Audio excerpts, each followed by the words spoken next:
All right, everybody, welcome back to the Dabs Podcast. I am your host, Amelia Perez. Welcome back to the channel. Thank you guys so much for coming back and supporting. I have a treat for you guys today. Another one. I'm on a roll this week. I have somebody over here, a special guest, someone who is a great member of the community, great community organizer, great youth foster youth advocate. There you go. And it's somebody who definitely is worth interviewing and taking the time to know her story. She's someone that, spoiler alert. No, there's no spoiler alert. You guys are going to have to wait to the end for the best part of our connection. But right now I'm going to tell you that I'm very excited to have her on the show. She's somebody that, I'll let her tell her story because I think she's amazing and I think she's a great advocate for us foster youth and those of us who have an unconventional start at life. All right. So with that being said, Stephanie Serrano, welcome to the show. Welcome. Introduce yourself to the people. Please let them know a little bit about you. Awesome. Thank you so much for having me and for this dope-ass podcast. Thank it's you so much. Such an honor to be a part of it. Thank you so much. Yeah. Heck yeah. Appreciate that. Hell yeah. My name is Stephanie Serrano. Hey, everybody. I am a Chicana and I am a feminist. There you go. And I am also a former foster youth. I am a leader in my community and a mother to two beautiful children. Yep. And I do a lot of community work. And so it's just a little bit about me. Yep. And, we're going to get into detail of her story, but, the whole foster connection, I haven't really talked about it on the show, but, it's going to get its own podcast. But our connection, right, is obviously with both foster youth. I was a foster kid for a little bit. For about 6 years, I was adopted at the age of, I think, 5. Aww. Yeah, my mom adopted me at the age of 5, but I was lucky and blessed that I was in the same house my entire life. Yeah. I didn't go from home to home. I didn't have to experience that, so I was very blessed in that way. But I did get the perspective of other kids who were going from home to home, and we were one of their passes. So in that way, I remember my mom getting calls from DCFS, from social workers. Hey, do you have room? Do you have room for a boy this age, girl this age? Can you bring them in? La la la. And my mom, the answer was always yes, of course. And she always made sure we had bunk beds or 2 beds in each room, and it was a 3-room, 2-bedroom house, a duplex. We had plenty of room. Kitchen, living room, dining room. It was great. How beautiful. You know what I mean? It was. How beautiful. I was always so proud of my home. You know what I mean? And my mom always, decorated the house beautifully. Always with the seasons. I remember when the seasons changed, the decorations would change. You know what I'm saying? Sick ass Hispanic mom. My mom was a Cuban, queen. Right raised on. in Cuba. Born in Provincia Matanza in Cuba, in 1936. So, she was an OG when I was born. She was 50 years old already when I was born. So she definitely could have made the choice to retire, live a good life, raise her grandkids and not worry about any other kids. But no, she picked the most disadvantaged and most, I think, needy kids. You know what I mean? We were very needy for just basic starving attention and love and all of that, and she used to tell me all the time, I will never forget. My mom used to tell everybody my story. No matter if we were at the liquor store, no matter if we were at the bank, if somebody was like, oh, she talks Spanish or that's your daughter, whatever, at the behind, that's it. She would tell them about how she got me when I was little and how I didn't weigh anything but a pound. She was like, you used to weigh a pound, She used to say that I fit in the palm of her hand. She used to say that I fit in a shoebox. I looked like a little rat, And she was like, yeah, you were... Estabas chiquita, parecía rata. That's what she used to tell me all the time. And just I needed a lot of love. I used to seizure up a little bit. And she used to have to carry me a lot. And just took in a lot of that extra. Me and my siblings. I was the oldest of the siblings growing up. So when I was a baby, it was a different set of kids. And then as I got older, it was my brother. He was born in 89, so 3 years after me. The brother that stayed constant. And then my sister, I think Nicole was born in 91 or 90. Are they from your same biological mom? No, not at all. It's just we were there at the same time, and we were there we were the core. I call it the Fab Five. There was a Fab Five that my mom had. It was me, my brother Anthony, my brother George, my brother Taiki, my sister Nicole, and there was 5 of us, and we were just like her little brown, like monitos, you know what I'm saying? And like she really cared for us a lot, and she cared for all her kids. But that was just a good space and time and a good time. Yeah. So yeah, but yeah. So she, you know, I was lucky. I went straight to her house, and she never let me go. Oh. She fell in love with me from jump, and like I said, everybody knows that I was her favorite. You know, her kids were all. It's true, dude. It's true. All her kids were grown. You know, there's like a sick ass age gap. Like, I think my mom's youngest kid, I think he's 42. I'm 35. So that's not too bad. The oldest, I'm not gonna say how old you are, Marlene, but I'm gonna say she's over 55. Sorry, Marlene, I had to say it. But yeah, I'm not gonna say how old you are though. And then I have siblings that are, I think the youngest sister, I'm not gonna put you on blast, is, she told me the other day, 46. So a huge age gap. So by the time I came along, they're already like teenagers. Yeah. You know. And then your mom, like, literally since you were born, you know, like, loved you and nurtured you, and that's just so beautiful. You know, fostering is so beautiful, and but to have, you know, been able to be your mother so young, that's amazing. And I'm sure that's why she has so much love for you, because of work it took, you know, to.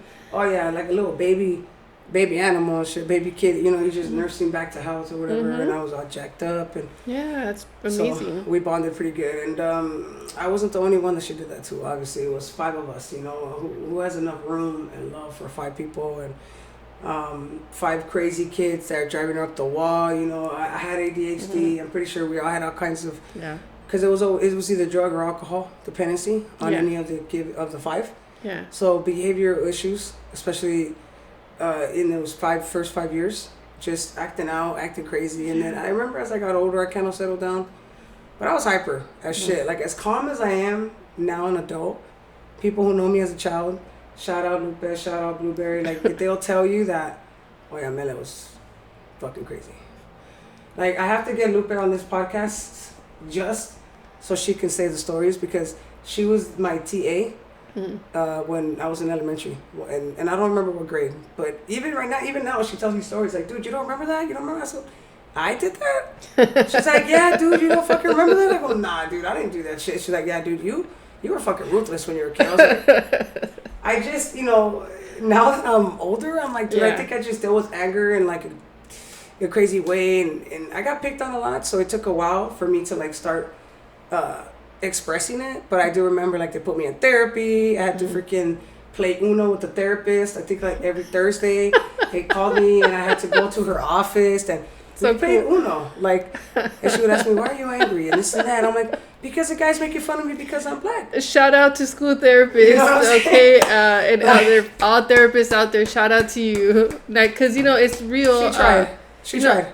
You know, it's they're doing their best, you know, and who knows, maybe she did something and I didn't realize it at the time. I mean, I think the same way. I have a picture in my book, actually, we'll talk about it, but it's with my therapist playing Dollhouse, you know? Yeah. And I think, like, therapy? What's going on what the fuck? Like, and it was so, I needed an extension of therapy that they took it off campus, dude. They made me go to St. Francis Medical Center. Like, my mom was a triple OG. Like, I really just do remember that right now. Like, we would take the bus, because my mom didn't drive, from Southgate to Linwood as a team, because I was her eyes and ears, because I spoke English and Spanish, right? So I could read and translate to her. And I did that as soon as I was able to read and write Spanish, which was probably solid, the Spanish, at like 15. Because, I mean, I used to watch Noticiero Univision all the time and novelas all the time. So I grew up with the literature and the language and all that. Noticiero Univision, you got it on the money. You already know, dude. You said it perfect. Because, hey, every time, primer impacto, like, and I was very keen to the vocabulary, you know what I'm saying? And so you're just kind of like, that's how I learned, you know? So, so I was a translator and all that. So anyways, we went to Linwood, St. Francis, had therapy for a good year. And they were trying to get to the root of the anger and trying to help me figure out how to cope, blah, blah, blah. Yeah. So I was like, you know what? Shout out to my mom. Heck yeah, super shout Did out. the best that she could, and even though she was probably like, "Esta loca, no sé qué le pasa," right? That she still took massive therapy and was like, that's right. Whatever she needs to, whatever, then I'm gonna do it. So shout out to moms, and I always remember because I used to always get Carlos Jr. that day. Just me and her. That was the thing with me and her, that we went because I'm the only one that had to go to therapy. So those motherfuckers got left at the house. So, and then we had cheesecake, and that was our thing. My mama loved, rest in peace, strawberry cheesecake from Carl's Jr. That was the craziest thing. She loved it. That in hometown. Took her to hometown, like, she loved it. It was all good. That's right. Yeah. But, so, enough about me, right? We were trying to get a base foundation of why we have that common interest. But, what was your experience like? And you don't have to get too detailed because some of the stuff, I don't know what it is. But if it's not pretty, it's not pretty. But what was your overall experience in the foster care system? And, what was your overall experience? And what was your biggest takeaway from it now that you're an adult, and especially a mother of two kids? What's your biggest takeaway as far as what you want to improve and what's your, overall goal? Awesome. Thank you. Yep. That was so beautiful hearing about your mother. Mothering is a thing, and as a community organizer, mothers are not valued in this system. Yeah. They're not valued. There's a war on mothers in this system. And so to mother is revolutionary, and to mother other children is revolutionary. It's beautiful to hear that. It's very uplifting. Yeah. Thank you. I mean, it's a blessing to have a mom that's what she wanted to do. Yes, and we need more of that. We need to share stories like that to inspire other people to mother and parent, because we need this. It's still a need. And so I entered foster care at about a year old. Okay. And both of my parents, they were undocumented, and they had about 7 kids back to back. Oh, wow. Yeah. Back, literally back to back. And within that was a set of twins. And yeah. Talk about a roll of dice right there, and a roll of that's destiny. It was, I could imagine, like you said about now being a mother, reflecting that was really tough for my mom having kids back to back. And she was, so they struggled, I imagine, because of their lack of citizenship and their lack of language and navigating and not having healthy resources or maybe choosing not to use them. And so they ended up they lost custody of us because they chose to engage in selling drugs. And my father chose to be abusive towards my mother. They chose to be drug addicts. And although I know it's an illness, they made these choices. Yeah. And so we were taken away. And although it was difficult navigating foster care at a year old, because I did roll on through foster care till I was 18, just hardcore. How did that feel? No, I don't want to interrupt. But it's also 18 years is your whole entire childhood. And till my mom passed away, rest in peace, Mom. It's just 7 years this past Tuesday. I was attached to her man, so how tough was it to navigate the fact that kept changing every so often as you're becoming a young woman, and I'm a gay young lady, you know what I mean? So I didn't need my mom in the sense of teaching me how to do certain things that you want to do as a straight or feminine, I'll use the word feminine, woman, so I can't even imagine that extra desire to have that. Or did you have anyone in your life during those 18 years that you could count on to emulate that for you or go through that struggle? Because I can imagine that. Yeah. That was difficult. I moved every single year. And so I was in a placement. All my siblings were divided into different homes. There's 7 of us. And so we were paired off, kind of like doubles. And 4 out of 7 of us were legal guardianship adopted, right off the bat. So that was a blessing for them. And then 3 of us, we weren't. Like, we ended up just bouncing around foster care. And out of the 3 of us, I was the youngest one. So it was pretty tough, you could say. But, I mean, that's all I knew. So it wasn't tough for me, per se. That's all I knew.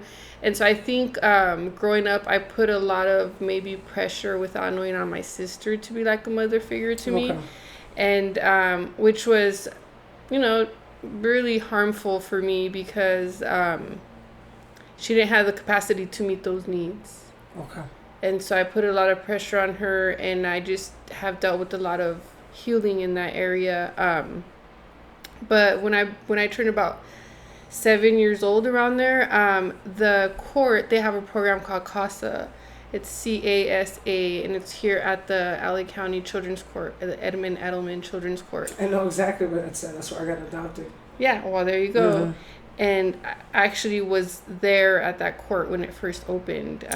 Yeah, it was pretty cool as a kid. And then eventually I went back as a social service provider, which was amazing. Talk about full circle, right? Yeah, that was insane.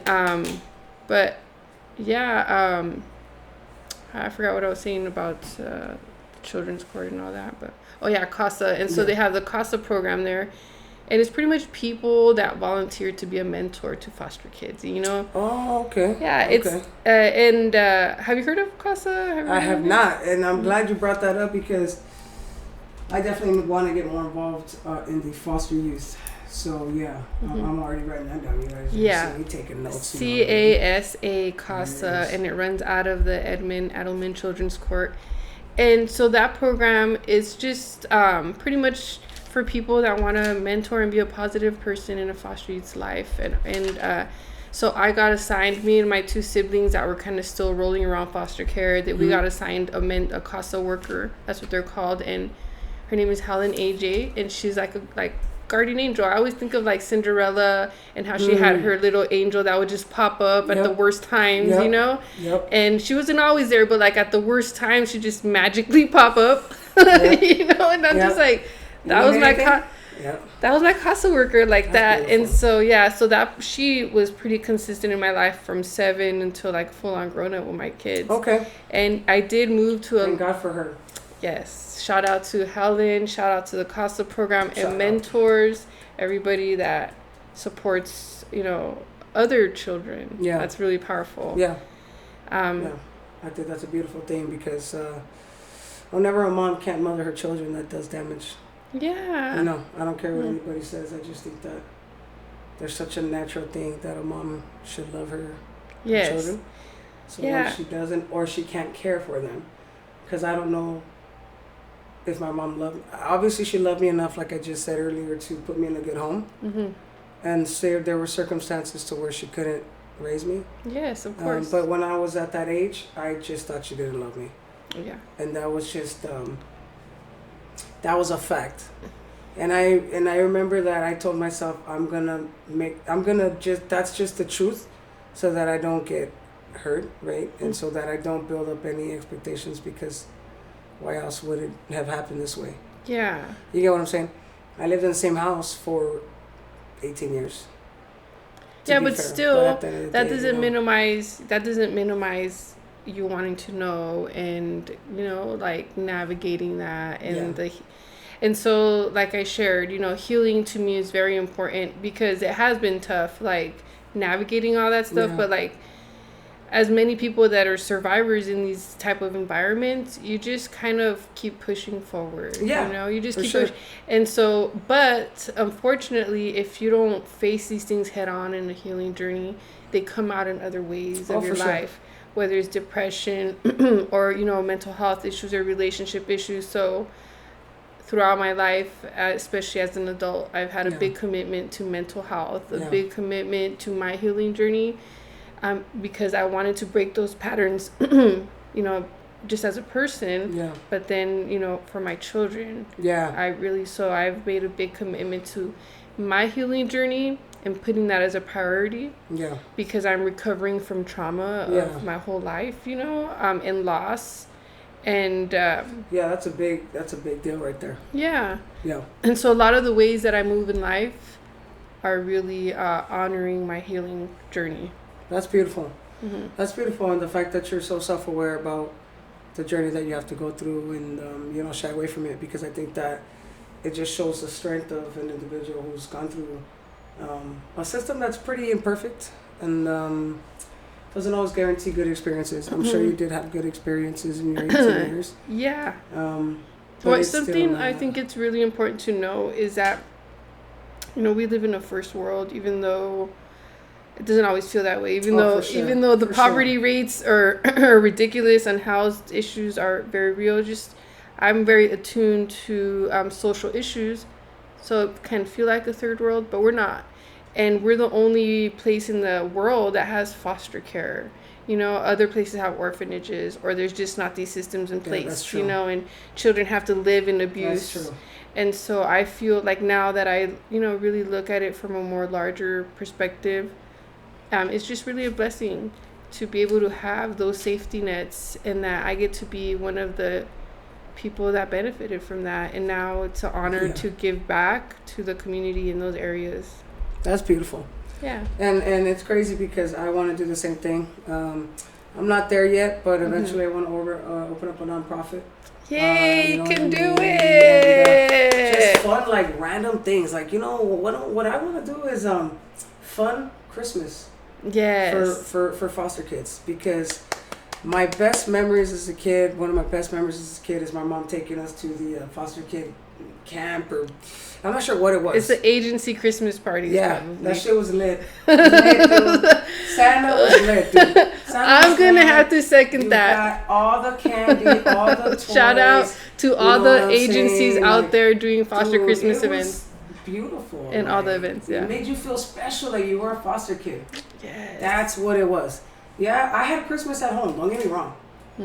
But, and this might be a controversial statement, but I'm going to say it. Because let's see if my family watched 22 minutes into the video, because I bet you they did not. So I'm going to say it anyways.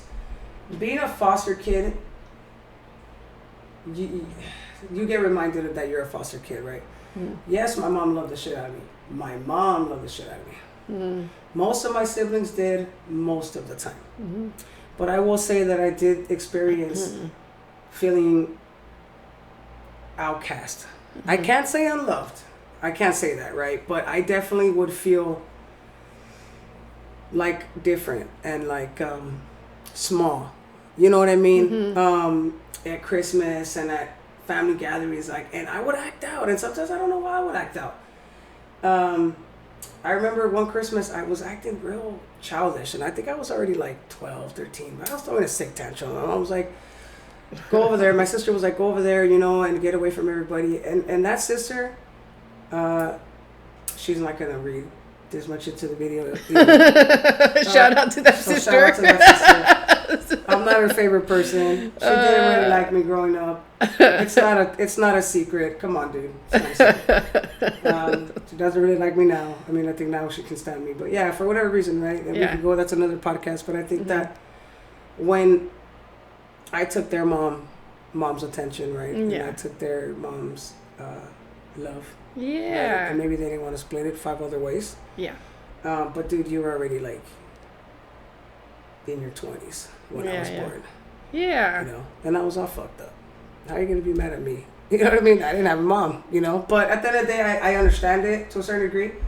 But my whole point is that there was people that made me remember that I maybe shouldn't have been there, or they didn't want me there. Yeah. They didn't want me there, because my mom would have said, "You're crazy. You don't listen to that. Like, that's my baby." Like, my mom was very much my protector, very much my, this is my daughter, and that's what you're just gonna deal with, But yeah, so I do remember that, and you're just kind of like, man. But those Christmas parties, you're just like, this is what we all have in common, and we had a blast. It didn't matter. Like, that's what made us special. Was your foster mom a single mom? Yeah. Shut it. I should have said that, huh? Shut it. That is so amazing. Yeah. Single foster moms inspire the shit out of me. Yeah. I mean, you want to talk about anything, right? That's amazing. She was a Cuban immigrant, came here in the 60s with three daughters, had 2 more sons here. was divorced by the time she was a foster parent. So single mom to all these foster kids. Wow. I think she left school in the second, third grade. So third grade education, Cuban education. Oh, and no English. And she didn't drive. So she had a great community, a great village of homegirls. I remember, shout out to my nana's homegirls. Yeah. A network of foster moms that made sure she went to all her certifications, and my sister too. My sisters too. Like they definitely made sure that she went to all her certifications to stay current on her license and stuff. And because I remember, and I think I still have some of her certificates. Oh, that's so beautiful. And, it takes a lot of work to do that. And yeah. I mean, it's not okay. I want to highlight it to like give a shout out to her because it takes a lot of work. And like you said, she didn't drive, she didn't have that luxury, so busing it to do this work, that's such a great example for our generation, that it's like sometimes we're so selfish, and to really with those barriers still do that work. That's straight G shit. Like she managed the budget and did all that and fed 5 kids, and like it's funny because me and my brother talk about it. That's tough work, y'all. I mean, I barely have 2 kids, and they drive me nuts. Imagine having your own kids, and then 5 more kids, like starting all over as a single mom. Man, she already had 3 grandkids when we were born because I'm younger than my nieces. Wow. Right? My mom's kids had babies that are older than me. That's amazing. Right? So, and she took care of them. Yeah. So it's like, we all were mangled up and all together and stuff, and my mom like did it all. And I just, as I get older, I recognize her struggle, but I recognize the pride that she had and just the work ethic, and she did it, and she thrived, and she had life. Like my mom had a good life, you know what I mean? And she did well. She cooked, boss. So we, like I said, I didn't know we were poor back then. You get me? But we were. Yeah. And my brother's like, dude, we ate the same shit every day. You don't fucking remember that shit? And I was like, bro, like, I didn't have no problem with it. Yeah, those beans and tortillas with queso fresco were bomb. See, my mom was Cuban, so what we had a lot of was rice, arroz blanco, frijoles negros, milanesa. Wow. So it's like the thin, cheap steak. Yeah. Bolillo. That kind of shit. Aguacate. Super bomb. I like bomb. Like, that's like the finer things in life, man. I'm like, I thought we were cool. You know what I mean? I was like, and he was like, dude, that's why, and he's right. That's why I specifically don't like a lot of shit in my food, like, peppers, onions, mushroom. I don't like different shit in my food, and it's like, because we were so poor that we didn't really get the extra stuff. We got the basic stuff, but my mom just had a way of like making it happen and making you love it. Yeah. You know what I'm saying? Like, I love our house. I was so proud of it when my friends came over because my mom was always cleaning. And the house was always clean. Yeah. And she was all about the house looking right. Yeah. So like I said, she had her little themes that she would put, and she would change like the towels, the salt shakers, the napkin holders, that's so sweet. the placemats. I love everything. I love what I mean? Come on, man. Everybody knows what that is with apples. I love it. That's that's called a motherful home. That's what I've heard some of my friends say that, and it's true because now being a mom, sometimes I'm like, I don't want to put that and that, and it took a lot of work to do that. And I just look back at the OGs, and I'm like, man, that's beautiful. The little details, Gangster shit. My mom would go to Price Club, make sure she got the towels that matched everything. Like, she'd get the whole set. And it would just be like... That's so beautiful. That's adorable. I love it. I love it. Like, being a single mom, with a bunch of kids. No excuses. Badass kids. Yes, kids. Taking them to therapy on the bus. Not one good kid. The grandkids were bad as fuck, too. So, like I said, blessings. So you said you're a community organizer, right? Yeah. So what would you say is your major project that you're working on right now? What is something that you want to shed light to the folks out here who are listening? Awesome. Thank you so much. The show. We got to plug it up, people. What do you want to plug up? What are you going to talk about? So there's 3 key things that I advocate for a lot right now. And so I've been advocating for foster youth and probation youth for over 10, 15 years. Side note. Yeah. Time out, because the coincidences don't stop with us. Yeah. I was going to be a probation officer. Oh, no way. I took the test. I took a tour, scored in the top tier. What? The only reason I'm not a probation officer right now is because when my daughter was about to be born, LA County froze jobs and they were actually laying people off. Mm-hmm. And UPS offered me a promotion. So I had to do it for baby girl. You know what I mean? And you gotta do what you gotta do. Definitely. I had to do what I had to do. And I don't regret it. I just want to do other work. Yeah. And impact that that section of the population. But I got to the point. I even did an internship at it was a church in the hood. Like, kids were bad as fuck, man. Those kids were bad. Those kids that were on probation were bad, man. And it was about anger management. Mm-hmm. And then I also did something where Project Impact, which is in Linwood. Oh, nice. I did. I came up with their curriculum on anger management, and it was crazy. Oh, that's so dope. Yeah. Heck yeah, a whole curriculum? Yeah. That's sick as fuck. For my internship for college, man. Yeah, I actually did do that. Yeah, it was crazy because I had the opportunity to read case files, which I've always wanted to do. Mm-hmm. And then I was like, oh, man, this shit's heavy. Oh, yeah. What some of these kids go through is heavy, and you start to understand maybe why they act the way that they do. Yeah. It was just kind of like, you know what, these kids just have walls that you have to try to go through, break down, whatever, or get them to see that you care and that, and it was a great experience working with them kids. It was like a, I don't know, 6-week, I think, internship. That's but awesome. I had to teach classes, these badass kids and shit, and they don't want to listen. Some of them were smart asses, and it was just like, oh my God, dude. That's dope. Yeah, but it was a great experience. It was a great experience. And it's just like, wow, some parents, what they do to their kids and what they allow for their kids to go through is very heartbreaking. It's, in probation, so that's why I brought that up. So that's really interesting that you mentioned that because, in foster care, a lot of kids are removed from their homes that are often unhealthy, and then they're put into hopefully more healthy homes. Now, what I've learned about probation, either firsthand or through the work that I do, is that a lot of kids on probation are still in those unhealthy homes. They have not been removed. And so they're a direct product of those unhealthy homes, Yep. And so, so I'm very passionate about advocating for foster youth, but really putting them together with probation youth because not enough people think about probation youth or advocating for probation youth. That's a fact. Mm-hmm. I think that America is very quick to throw away its children. Mm-hmm. And we could go through a whole other podcast about America throwing away its children. You know what I mean? Pac said it. I could quote him in an interview, but I don't remember it word for word right now. But he basically, he was talking about his experience in the sexual abuse trial, and he was just like, you guys just want to throw me away, and you guys can't throw me away like that, I'm still your child. This is what you created, and it's like, yeah, American parents. If you guys were better parents, then the kids wouldn't be in the probation system. So it's like then again,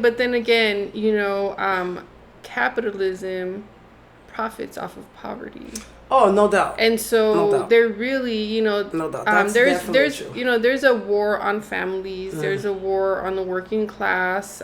Just for example, one of the other issues I advocate for is issues like around the unhoused, which is what we like to be another word for homeless people, but we call them the unhoused. And so that's a perfect example of the war on families, is that it is very impossible to really survive. Like, right now there's homelessness has like tripled, and families are living out of their cars or living together. It's just the cost of living is so high, and imagine how many people have to separate because they're in a domestic violence situation. How is that mom supposed to work when she has to take care of kids?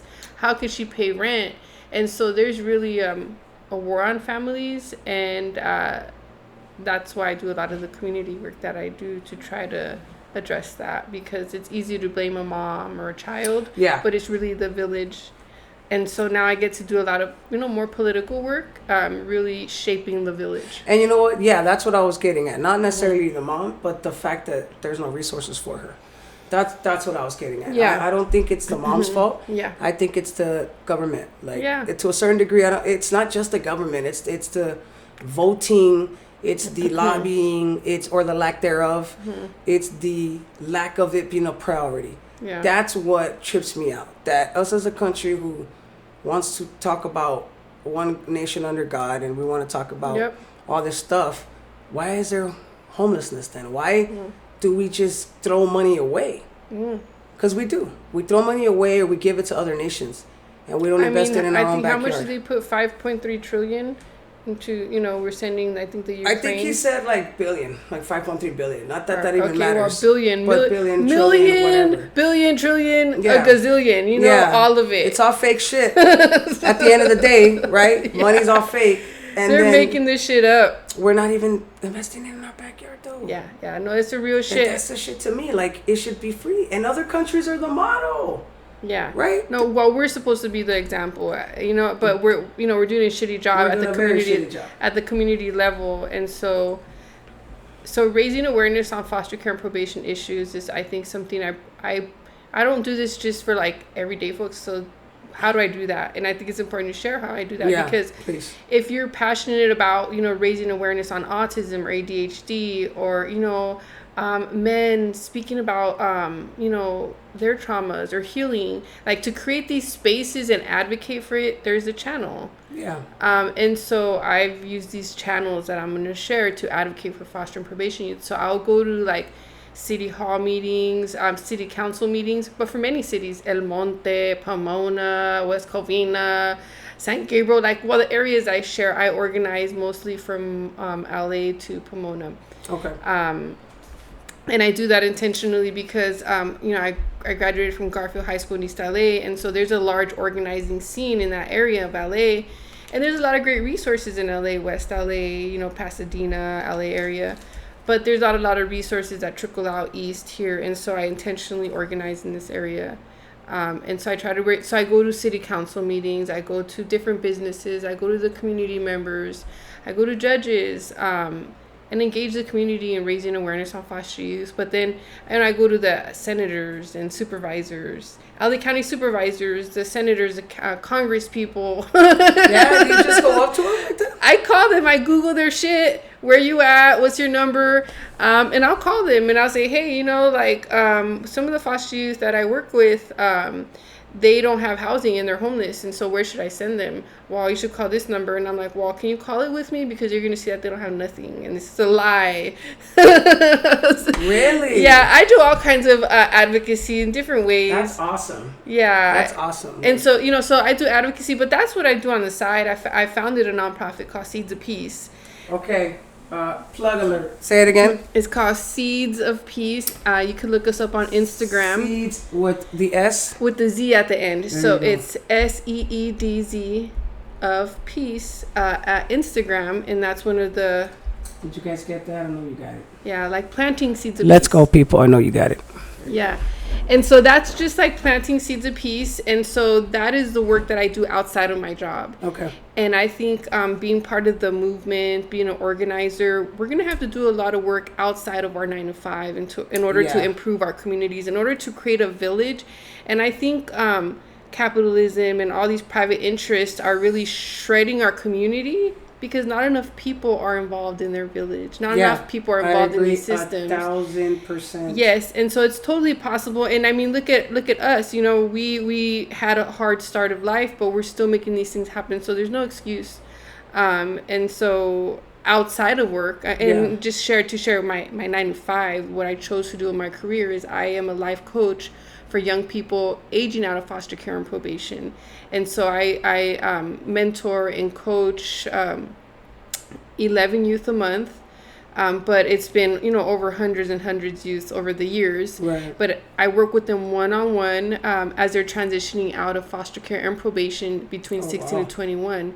And it's really important work, because that's when they have the highest chance of being homeless or going to jail. 70% of foster youth end up in jail by the time they're 21. And so that's crazy. Less than 70%. Less than 5% get a college degree. So how are you navigating? How are you making it, right? And then a lot of these young people get human trafficked. They're the highest risk of being involved in human trafficking. Wow. Because people actually seek them out because they know they don't have family to look out for them, and they're easy to take advantage of and manipulate. And so they also go into the 5150 psych unit a lot because they're struggling with their trauma and they're suicidal. And so they're just in and out of the psych units. And so they have the greatest need, what I believe, in our community, in our society. And at that point of their life, they don't have a guaranteed home. They don't have a guaranteed food anymore. They don't have a guaranteed foster parent. Now you're on your own and you're a child, and it's devastating what happens to young people in the United States. And so I have the honor of working with a program that the county offers for these young people aging out, and I get to work with them directly. That's beautiful. Yeah, and so I specifically chose that career and that job, and I've been called to it, I believe. And so outside of my 9 to 5, I started a nonprofit to raise more awareness, because at my 9 to 5, there's a lot of politics involved. Yeah. There's things I can't say. Bureaucracy. Yeah, there's things I can and cannot say or do. And so I started a nonprofit so that way we could do two things. One, we could raise awareness and do advocacy for foster youth. And we could keep it 1,000%. I could call a city council mayor or somebody and say this and that. Because as an organizer, we got to put the heat on people, right? But I'm no longer a liability for an organization or a company. We're taking it on ourselves. So that's what we do as a nonprofit, is we do advocacy. And then we also do, we actually provide services on site for youth in the community. We had our program. After many years, what I'm trying to do is get a contract for the county. So LA County offers different contracts. And so some people want to get grants for their nonprofit. Grants, you'll get $1,500, $300, whatever, but that's all you're gonna get. And so it's great to do projects and this and that, but to run programs on an ongoing basis, you need to have contracts. And so that's what I'm navigating, and I've even considered going to law school to understand how to navigate contracts. And so that's the work that I'm doing now. And I want to be my own boss running these services. So instead of working for an agency that provides social services and what I believe to be sometimes watered down, or even, I'm not going to be rude, but sometimes these same programs are keeping these kids in these systems. Exactly. They thrive off the recidivism. Yeah. Right? Mm-hmm. And they thrive off of it because if you don't need jails, then you don't have all that money. Yeah. And you don't have all that income coming in. And that's a whole other topic. That's the real shit, and that's called poverty pimping. Mm-hmm. That's a real issue. Yep. And so and doing it on purpose, folks, making it easier for you to stay in the cycle. Yeah. Right? Than it is to make that decision to break it. And it's because, well, they make more money when you're caged up, right? Yes, they do. And if for 1 year of a kid being in a juvenile facility, it's $70,000. Yeah, who do you think gets that money? They obviously ain't spending it on the prisoner. Do you see what they eat? Mm-hmm. And it's the same thing with the prison, Come on, dude. People think that you spend $70,000 on an inmate. You do not spend $70,000 on an inmate. It goes back into the house. The house always wins, as they say. Come on, man. The shit that they feed these guys is worth fucking $1 a day. Mm-hmm. Do the math. That's not $70,000 a year per inmate, dude. Mm-hmm. That's what they want us to accept as what it costs to house them, but it's not. Yeah. It's not. I mean, look what they're doing. The medical attention that they get. Do you know they get fucking first aid? Basic first aid.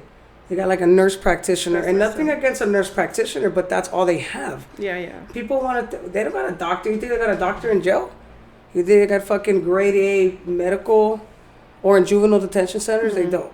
Some I think have good programs, social programs, but those are few and far between, right? Yeah, and that's not what we invest our money on when we lock people up. I don't think so.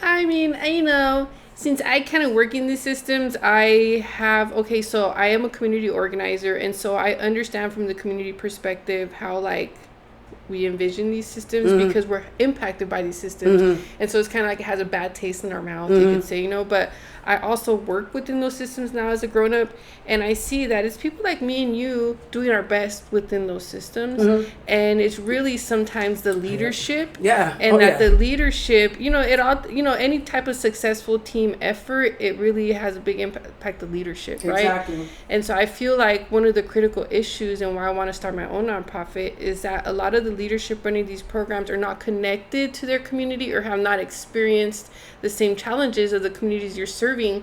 So you're really doing a disservice. And that's a very interesting point, because a lot of these systems want to empower people, but they never want to employ people, right? Word. Or they don't ever want you to get so empowered that you'll take their job. Yeah. They view you as a threat, and so it's like, okay, we'll help you, but just stay over there.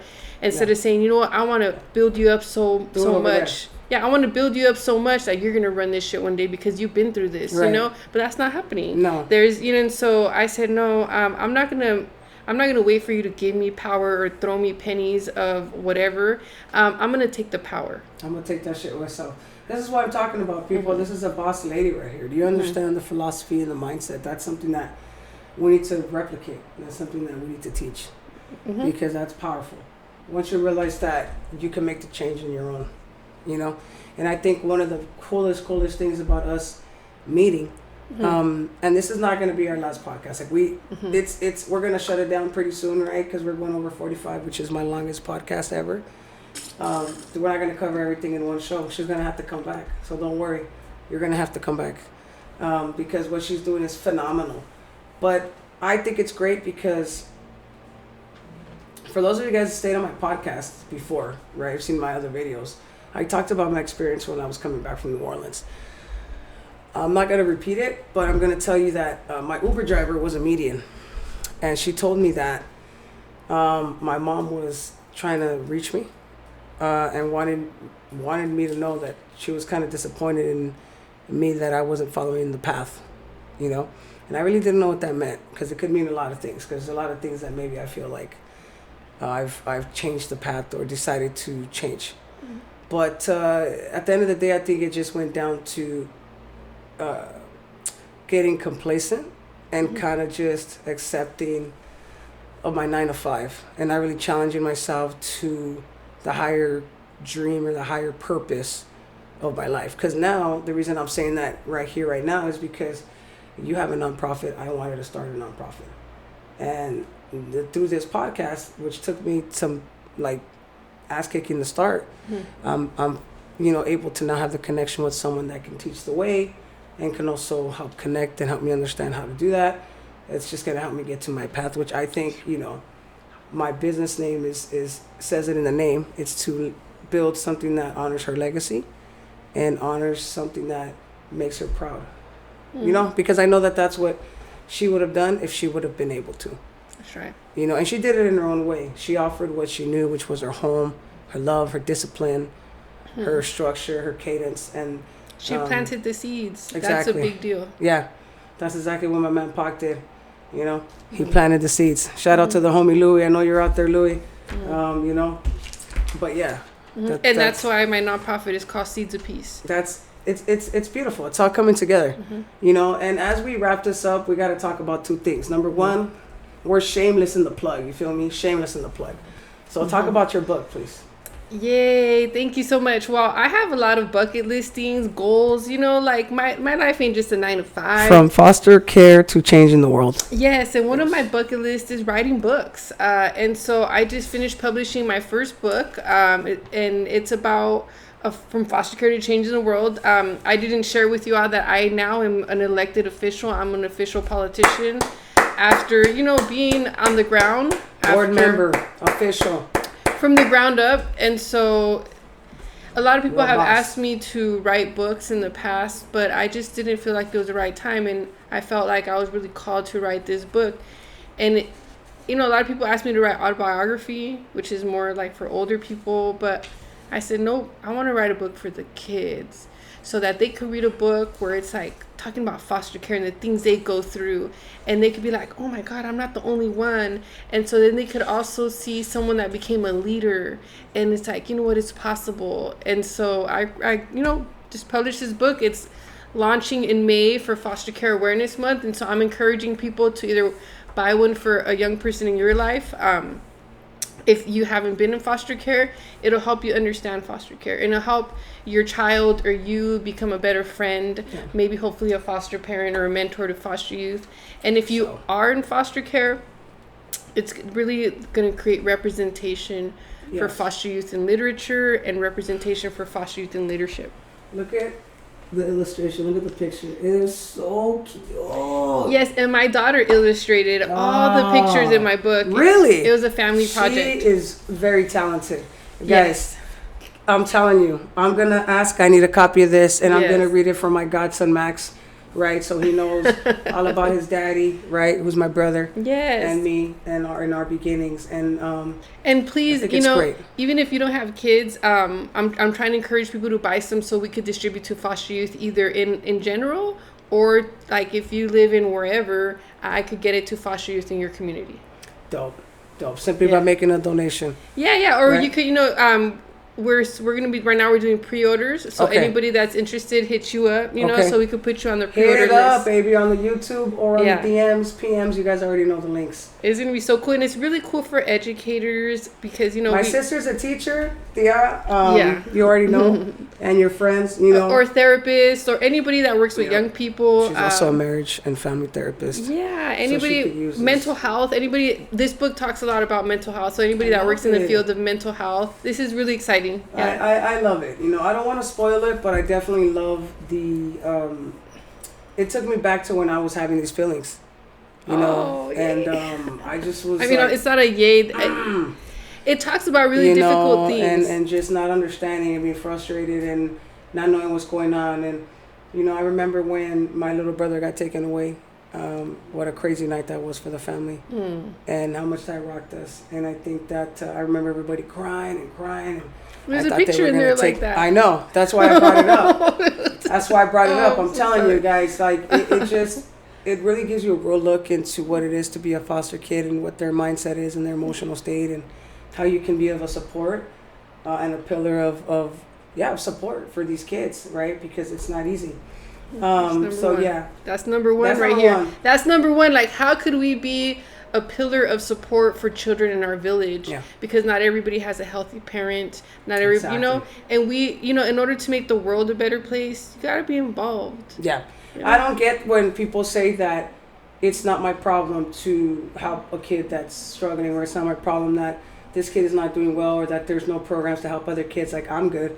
It's that parent's problem, and this and that. I don't understand that, because at the end of the day, some people just can't do it, didn't do it at the end of the day, and there's kids that are the byproduct of that. And it's our job to spread love and support. I mean, Well, let me just say this. I know everybody watching and listening has a good heart. I know that. All people, I'm confident in that. That's for sure. Now, it's like, how do we channel that, right? And so I know that we see unhoused people and they're asking for change, right? And we're like, we have either given money or like, nah, you should have got a job, whatever. But the way that we could prevent that is by being involved in our community, creating programs, creating representation, mentoring, and that's how you prevent those long-term outcomes. By being involved. Exactly. And have pride in your community and give a shit about it. And you could do it. I'm a single mom. I have 2 jobs and I do this. Your mom was a single mom. You are a queer woman, doing your thing, so no matter, even if you have barriers, you could still be involved in your community. And it's extremely fulfilling as a person, because a lot of people have a dope ass 9 to 5, but they're not really enriched and fulfilled, and doing this work will do that. Word. And if you need any kind of support, just look at what it says. And it's not a religious thing, but I always bring up my Lord and Savior, right? Just think about what God says about loving your neighbor and loving each other the way we want to be loved, right? And the way we should be. And it's an extension to that. You know what I mean? You can't say that you're God-loving, God-fearing, a good person if you don't take a look at least how you can help your community and the kids in your community, because that's what it is. If you impact the kids, you impact the future. That's right. Right? And who doesn't? Everybody loves kids, right? And so it's time to do something. Yeah. Right? Until it's time to get out of the comfort zone, until it's time to care about other kids sometimes that are not yours, that are not the way you would want them to be. You're right? And throw away children. So it's kind of like you got to be wary of that, because if you aren't mindful of that, they're all over your community. And you don't even realize that it's happening in your backyard, you know. And I know we care. We all care. It's just a matter of, like you said, taking that and channeling that into action. So don't be afraid to take action in your community, you guys. Yeah, and I think it's important not just to complain about, like, oh, someone's homeless, or there's crime, or look at these tweakers, or look at that, whatever. Step back and say, what could I do to curb this shit? Yeah. And take accountability, because we all drink from the waters. We eat from this land. We breathe this air. We have a responsibility to give back. Yep, we do. Yeah. We do. The children is a good place to start. Yeah, I think that's the best way to invest your time, you know. If you have the patience to deal with adults who I think are worse and harder than children, and God actually, bless your heart. I would encourage people to find something that you're passionate about. So if you love basketball, you know, go out and start a basketball program for at-risk youth. If you love singing, do something, you know, go to your local senior center. That's a great advice. That's a great piece of advice. Go to your local senior center and sing to seniors. You know what I mean? You know, if you're feeling, you know, sad or depressed, you know, go support people in your community and hear other stories, and it'll remind you of your blessings. Word. Yeah. Word. That's beautiful. I mean, guys, we promised we were going to have a spoiler, right? This is amazing. You guys would never believe this. No, never. Right? Because we never said it. So hopefully you guys stuck around with us. I know this was a long video, but worth it. The content is beautiful. So we wanted to talk about this, guys. So our last video, we had my man Louis on, right? And you know, we were talking about you. And, you know, it was also, I told you, it was my mom's passing on Tuesday. R.I.P. Mom Dukes, you know what I mean? 7 years, which is crazy. But I posted a montage, as I do every year, and posted some pictures. And I got a phone call from my man's, you know, who was on the podcast last, my man Louis, who is, you know, her dude right here. And he's my baby daddy? Yeah, her baby daddy, right. And so he tells me, look, you'll never believe it. I said, what? Those pictures that you posted? Yeah. What's up with them? He goes, she's in those pictures. I said, what are you talking about? He goes, yeah. The picture where you're there and you're a baby with your mom, she's there. What is he talking about? This one right here. This is crazy right there. Look at that. You can see it clear. There you are. Look at you. So your birthday is when? July 23rd. July 23rd. We used to think it was the 25th, though. Yeah, and you know, you didn't always know. Mine is August 2nd, so that's why we're sharing birthday cakes. Yeah. I'm pretty sure that's what's going on there. Yep. Look at my mom with the sick ass fucking 80s hair. I mean, sick, Mom. That's right. There you are, looking cute as a button with your little ruffles. And there I am, not knowing what the fuck is going on. Yep. That's amazing. That's insane. I'm still, like, in shock. That is also her and my beautiful mom. There she is, Stephanie, 4/11/87. That is legit. Right? The youngest picture that exists of me. Until I'm gonna make a copy for you. Don't even try. Yeah, until this day, there's no younger pictures of me. I was 2.5 years old right there. That's crazy. You understand what I'm saying, people? That means that we were in the same foster home at some point. And we're kids, so we didn't even know. When I was looking at this picture, and I've looked at this picture, it's been one of my favorites for years. Right?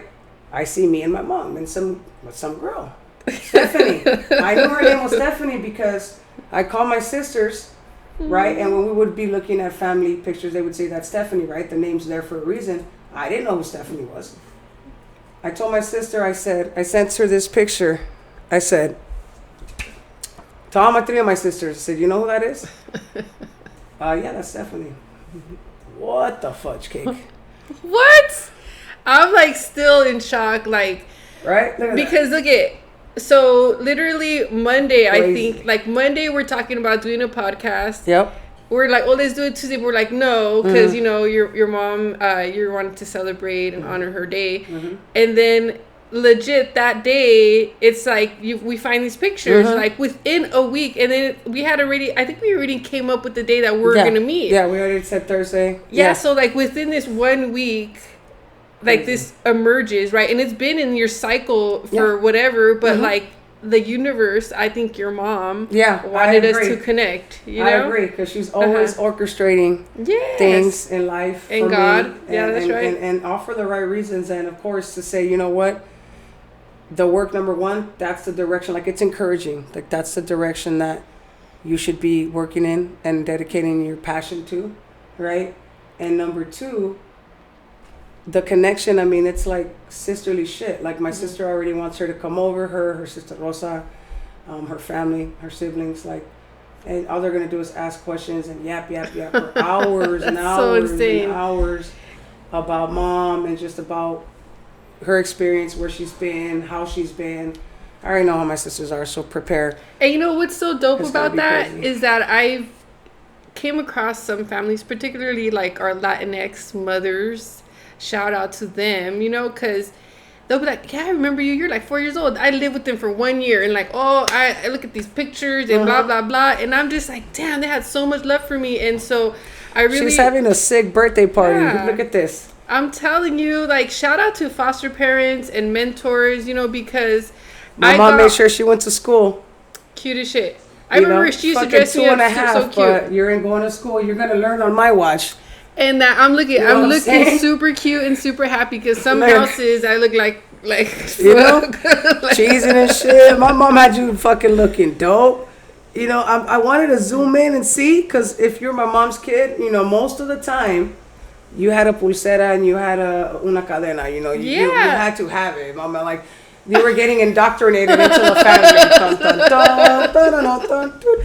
Yes. Oh, you're good. You know, put some Violeta. You're good to go. I'm telling you, like, you know? I survived off of that mothering. Shout out to your mom, because I literally lived with her for about a year, probably, or less. But I remember her. I remember her, like, even though I was 2.5, I remember all of my foster parents. That's crazy. The mothering that I got from here and there really made me to who I am. It's special. Grateful. Yeah, it's a big deal. So, you know, like I said, this is not going to be our last podcast, because how could it be?